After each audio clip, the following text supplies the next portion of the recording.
Jess Phillips, who's a gobby cow. That they're already looking for a way to get rid of her by so that they can save a bit of face and she can save a bit of face. There's no way out of this for them now. I don't know how Jess Phillips can survive because Keir Starmer will be looking for, surely he'll be looking for something to save himself. And they always throw the ministers under the bus first. So do you think Jess Phillips, who's a gobby cow, I don't like her as a politician, because she spent decades talking about this stuff, decades demonizing men. It's always about men and boys who are the offenders. She reads out the names of every woman who's been killed by a man every year. She never reads out the names of men who've been killed by women. But here she has. She finally gets her hands on the levers of power.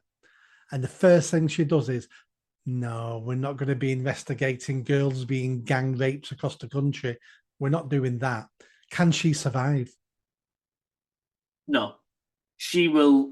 She will get. I would lay good money now that they're already looking for a way to get rid of her by so that they can save a bit of face and she can save a bit of face. Because I made a video recently, right, called Starmer's Human Shields, and I went through these ministers because that's what they are. They're not cabinet ministers. These lot are all there taking the flak for Starmer, and every time something is going wrong, what does he do? He gets on a plane and jets off to somewhere, and he leaves them to stand in Parliament giving out the bad news.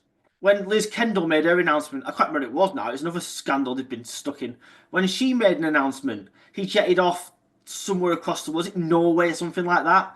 And then he sends other people out into the Commons. And last time he was in Estonia when they were giving bad news out. He sends Angela Rayner out to talk about house building, how fantastic it's going to be. House building has got declined for the last 3 months in a row.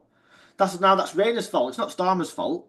And it's going to be exactly the same with this. It's Jess Phillips that had to speak about this in Parliament. Jess Phillips now looks like an idiot because, as you said, she spent quite a long time talking about this. But when she's got a ministerial salary and a ministerial car and all that stuff, all of a sudden she's not so keen to rock the boat.